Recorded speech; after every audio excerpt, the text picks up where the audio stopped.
Mesdames, Mesdemoiselles, Messieurs, bonjour. Dans quelques jours se tiendra ici à Libreville le sommet des chefs d'État et de gouvernement des pays ACP, Afrique, Caraïbes, Pacifique.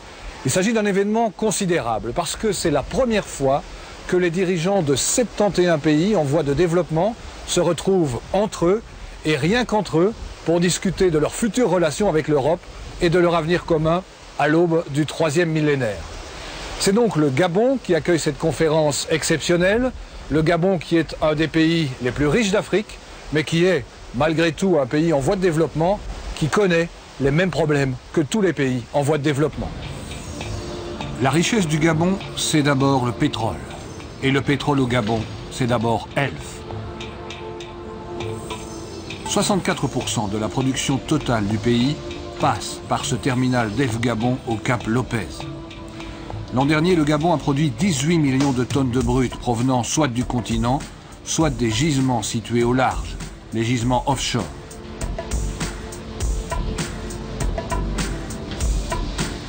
Le pétrole représente 40% du produit national brut, ce qui place le Gabon dans le peloton de tête des pays en voie de développement, avec un PIB, un produit intérieur brut, de près de 4 000 $ par habitant. À titre de comparaison, la Guinée équatoriale, pays voisin, a un PIB de 700 $ par habitant. Toutefois, du côté gabonais, on tient à relativiser ces chiffres. Qu'est-ce que ça veut dire avoir 5 000 $ de revenus par tête d'habitant? Qu'est-ce que ça veut dire? Lorsque vous savez qu'au Gabon, la moitié de ce revenu va vers un certain nombre d'activités pour payer le capital. Donc les investissements pétroliers et autres qui repartent vers chez vous. Ça ne veut rien dire lorsque la moitié de ce revenu sert à rémunérer le capital. Pétrole et mines. Lorsque vous pensez également que à peu près 30% de ce même revenu sert à rémunérer le travail et que vous savez que chez nous, nous avons une quantité considérable, un nombre élevé de travailleurs immigrés, africains comme européens, qui ont des revenus très élevés. Permettez-moi de vous le dire, plus que ceux des ministres gabonais. On le dit rarement, permettez-moi tout de même de le souligner.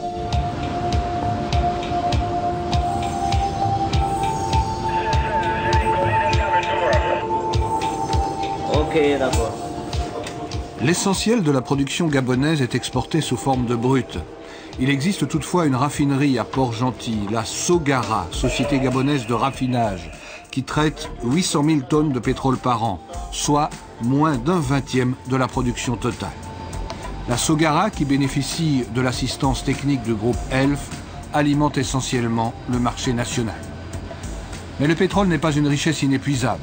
Après une production record en 1996, on prévoit un léger fléchissement en 97 et 98 et une baisse plus accentuée en 99. Il faut donc aller chercher plus loin, plus au large. C'est la raison pour laquelle le Gabon a décidé d'étendre sa zone de prospection. Nous allons lancer très prochainement un appel d'offres international au mois de décembre pour que les majors pétrolières viennent un peu fouiller aussi notre offshore profond. En ce qui nous concerne, nous sommes un peu optimistes parce que d'abord, lorsque la communauté pétrolière mondiale a appris que le Gabon avait étendu son bassin sédimentaire, nous avons reçu beaucoup de correspondances des compagnies qui étaient intéressées à savoir ce qu'il en était. Et ensuite, parce que, comme vous l'avez vu à travers la presse, en Angola, au Nigeria et au Congo, des découvertes ont été faites à peu près dans les mêmes structures. Donc nous pensons que quand même, le bon Dieu qui n'est pas injuste a dû penser aussi un peu à nous. En attendant un éventuel coup de pouce de la Providence, le Gabon s'est attelé à la réforme de son économie. Exemple récent, la privatisation de la SEEG, la Société d'électricité et d'eau du Gabon, qui est passée sous le contrôle de la Générale des eaux. Le groupe français s'est engagé à baisser les tarifs et à maintenir l'emploi. Presque trop beau pour être vrai. S'ils l'ont accepté, ça veut dire qu'ils savent qu'ils vont gagner quelque chose. Oui, mais ça peut être bon signe pour d'autres privatisations. Je pense. Je crois que la privatisation de la SEG, de la manière aujourd'hui, je ne sais pas ce qu'il en sera demain, mais aujourd'hui on peut dire que ça a été une réussite. Et je crois que c'est un bon départ pour les autres privatisations au Gabon.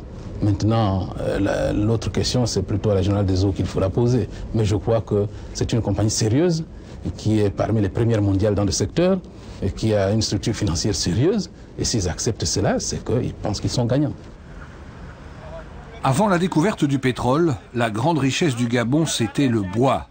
Ici, sur le rivage, on procède au mesurage des grumes d'Okoumé, un bois tropical qui pousse presque exclusivement dans la forêt gabonaise.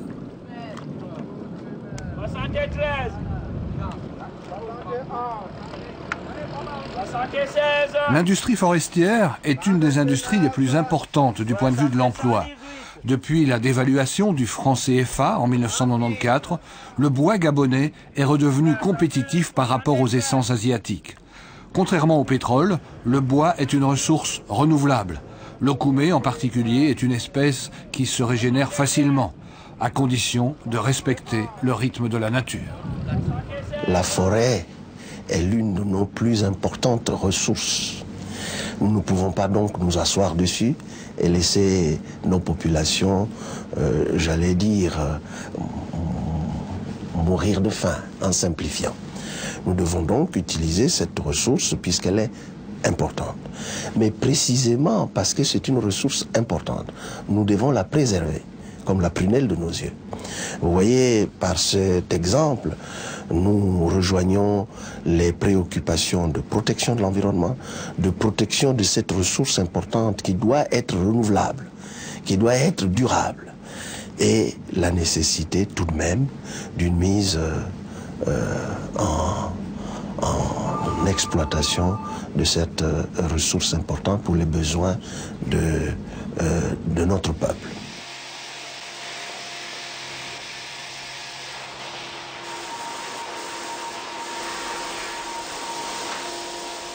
Comme pour le pétrole, le Gabon ne traite sur place qu'une petite partie de sa production forestière.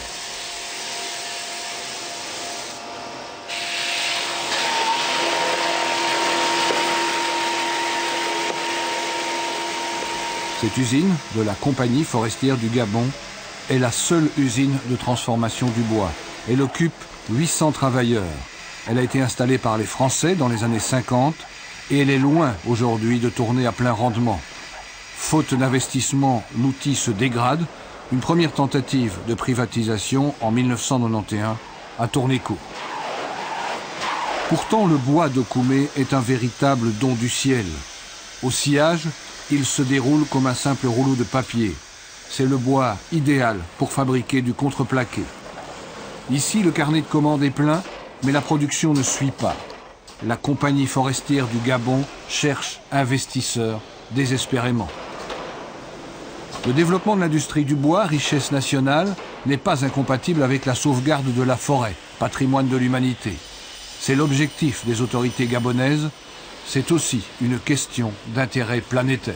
Je pense que l'objectif, c'est de préserver, de garantir la durabilité de nos ressources, de la forêt principalement, de développer justement d'autres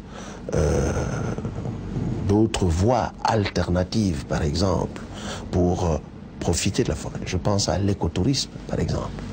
Faire en sorte que les pays qui n'ont plus de forêt, ou pas assez, et les jeunes que l'on voudrait mobiliser et sensibiliser concernant les questions de protection de la forêt, viennent voir ici ce qu'est vraiment une vraie forêt et puissent nous aider également à la préserver. Je crois qu'il ne s'agit pas seulement de dire préserver la forêt. C'est un bien de l'humanité, il faut que l'humanité nous aide, pas seulement en disant ne faites pas ça, ne faites pas ci, mais en mobilisant les moyens financiers qui nous permettraient de préserver cette ressource.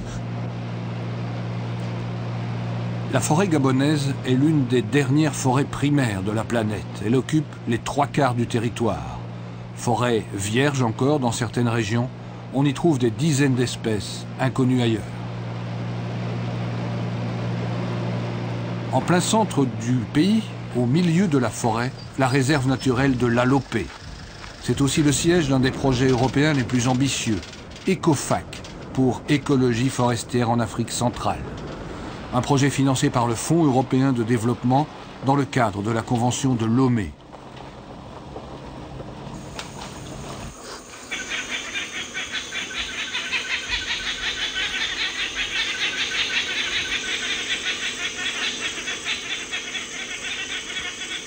Il s'agit essentiellement d'un projet de tourisme écologique.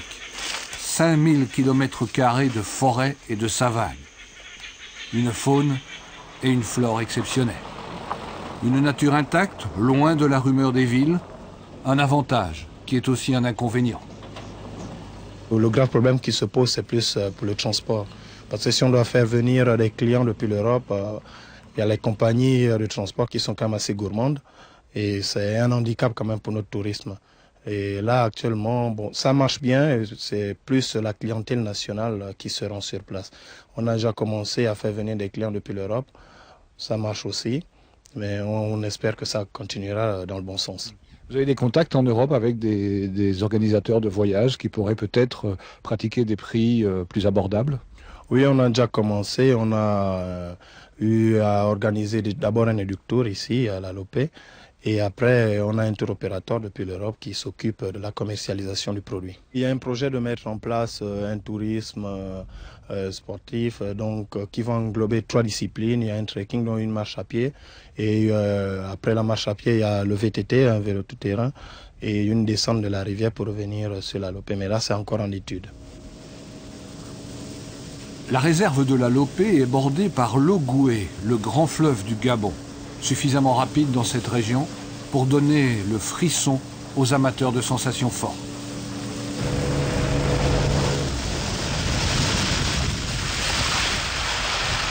Mais l'Ogoué recèle aussi d'autres trésors. À quelques mètres de ses rives se trouve le plus étonnant musée naturel en plein air de l'Afrique centrale.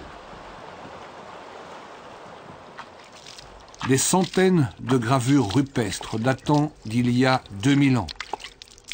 Une espèce d'écriture primitive sur pierre, léguée par une civilisation dont on avait totalement perdu la trace.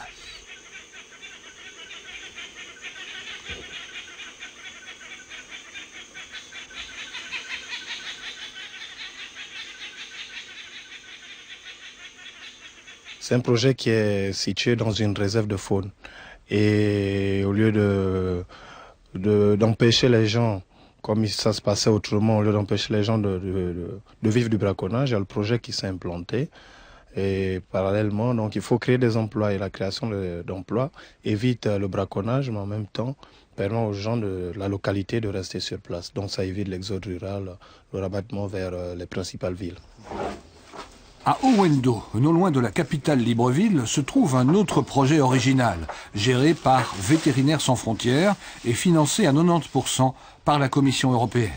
Il s'agit d'un élevage de petits gibiers, comme le hérisson ou le porc-épic, qu'on trouve généralement dans la forêt et dont les Gabonais raffolent. C'est un Athérurus africanus. On l'appelle ici, au Gabon, porc-épic. Il a l'air un peu rebelle. Ce sont des animaux qu'on élève facilement? Ben, celui-ci est un des moins rebelles. Regardez, il parvient même à me lécher. Donc il est venu ici tout petit. Il est assez adapté. Mais on les élève assez facilement. Ils sont finalement pas trop craintifs. Ils n'arrivent pas dans des états de panique. C'est un des gibiers les plus appréciés au Gabon. C'est un petit gibier, puisque c'est un petit rongeur. Adulte, il peut faire 3 kg, 3,5 kg pour les plus gros mâles.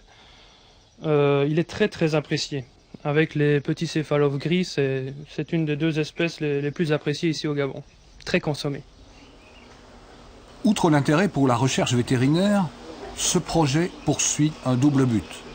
Protéger les espèces menacées par le braconnage en systématisant l'élevage et générer une nouvelle activité économique qui, dans un premier temps, sera une activité d'appoint. On est actuellement plutôt en train de proposer des petites unités complémentaires à une autre activité professionnelle, puisque un cheptel de 100-150 animaux de type holacode prend seulement 1h30 de temps par jour, tout en donnant un revenu complémentaire de l'ordre de 400-500 000 francs pour les gens qui travaillent bien. La population gabonaise dépasse à peine 1 million d'habitants, pour une superficie équivalent à la moitié de la France. La capitale, Libreville, compte à elle seule plus de 400 000 habitants. Jusqu'au début des années 80, les revenus du pétrole garantissaient aux Gabonais un niveau de vie largement supérieur à la moyenne africaine. Mais la chute des prix du pétrole et la dévaluation du franc CFA en 1994 ont considérablement appauvri la masse des Gabonais. En 1990, sous la pression de la rue et de la France, le Gabon s'était engagé sur la voie de la démocratie. Au Gabon, il n'y a pas de prisonniers de délit d'opinion ou de prisonniers politiques, ça n'existe pas. Vous-même, vous pouvez courir Libreville, parcourir Libreville, je veux dire, vous rencontrerez dans les kiosques des journaux, vous voyez ce qu'on écrit, ce qu'on dit. Bah, c'est signe que la démocratie, qui est la différence en quelque sorte, existe bien dans ces pays. La liberté de la presse existe au Gabon, c'est incontestable. La plupart des partis politiques possèdent leur journal en vente libre dans les kiosques. Il existe même une presse satirique qui n'hésite pas à s'en prendre aux plus hauts responsables, président compris, avec une liberté de ton qui n'a rien à envier à ses équivalents européens. Autre signe extérieur de démocratie, la mairie de Libreville, qui est aux mains de l'opposition depuis les élections municipales en 1996. Une opposition très critique à l'égard du système Bongo. L'argent n'est pas l'épanouissement, l'entassement des richesses matérielles, techniques, ce n'est pas l'enrichissement. Ce qu'il faut d'abord, c'est mettre l'homme debout et pour qu'il vive de ses libertés, pour qu'il jouisse de ses droits. Et c'est ce qui nous distingue concrètement de nos adversaires, dont nous savons qu'ils sont au pouvoir depuis 30 ans. Dans un pays fabuleusement riche.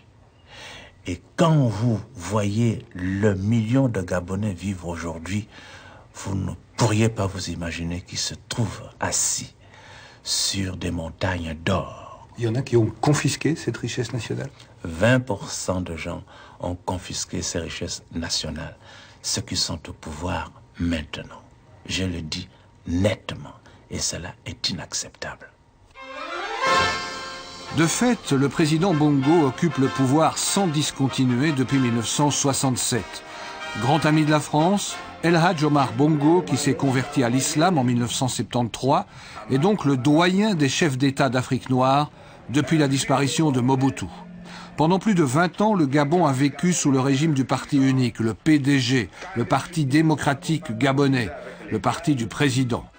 1990, émeute à Libreville et à Port-Gentil. Omar Bongo réunit une conférence nationale qui aboutira à l'instauration du multipartisme.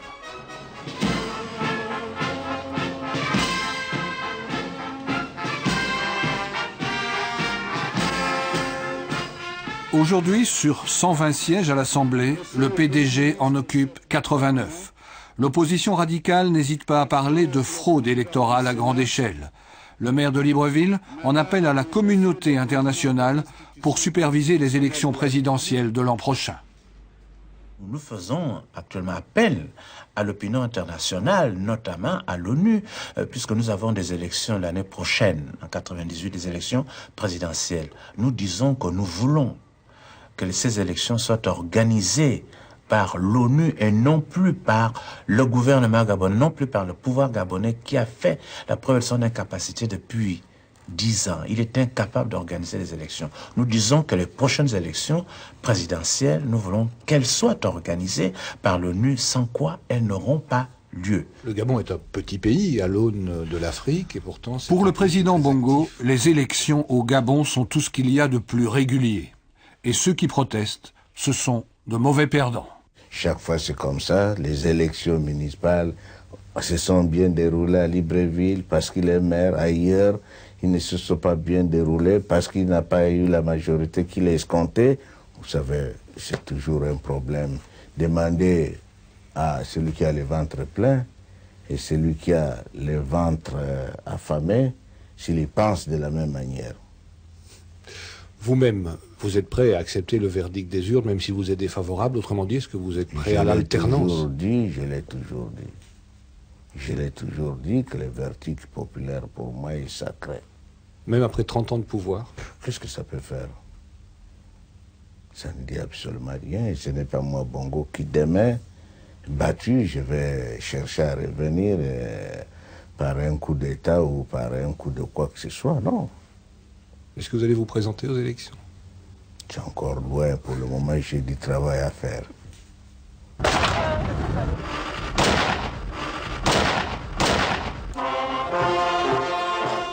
À l'aune de l'Afrique, le Gabon est un petit pays, mais son influence est sans commune mesure avec son poids démographique. Omar Bongo est régulièrement appelé pour arbitrer les conflits africains. Tout récemment encore, il est intervenu comme médiateur dans la crise du Congo-Brazzaville. Le Gabon est aussi un allié fidèle de la France.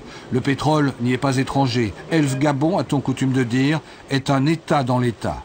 Et même les affaires judiciaires qui ont récemment secoué la société ne semblent pas avoir altéré les bonnes relations entre les deux pays. Si d'autres pays avaient la volonté de faire au Gabon ce que la France fait, nous nous dirons bravo.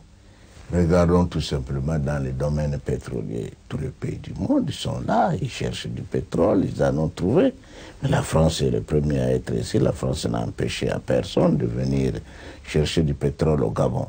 Est-ce que la France n'a pas aussi quand même commis quelques erreurs en Afrique récemment en soutenant... Pourquoi vous parlez toujours de la France? Vous êtes belge. Est-ce que la Belgique n'a pas commis des erreurs en Ouganda? Non, pas en Ouganda, au Rwanda, au Burundi et au Zaïre. On parlera de la Belgique après si vous voulez. Je parle de la France ici. Non, vous avez l'air de vous intéresser. Je ne suis pas français. Je suis gabonais. Alors parlez-moi des choses de Gabon. Mais vous me parlez de la France, la France, la France, la France. Et la France vous fait tellement peur? Pas du tout. On est d'excellents voisins aussi, je pense. Et voilà. Non. Mais bon, il est clair qu'elle était très présente sur le continent. Elle l'est toujours quand même. Ça, vous ne le nierez pas, je suppose. Et qu'au Rwanda et au Zaïre, peut-être elle est amenée à soutenir des régimes qui ne se manifestaient pas spécialement par leur souci démocratique. Est-ce que dans des pays anglophones, il y a la démocratie? Hein? En 1849, une trentaine d'esclaves libérés en mer s'installaient au pied d'un fortin français sur la rive de l'Estuaire. Cet endroit s'appellera Libreville. Près de 150 ans plus tard, c'est à Libreville que se tiendra le sommet des chefs d'État et de gouvernement de 71 pays d'Afrique, des Caraïbes et du Pacifique. Depuis la chute du mur de Berlin, l'Afrique n'est plus un enjeu entre l'Est et l'Ouest, mais plutôt entre l'Ouest et l'Ouest, entre l'Europe et les États-Unis. Et dans cette nouvelle organisation du monde, la loi qui régit désormais les relations entre pays riches et pays pauvres tient en quelques mots le commerce plutôt que l'aide.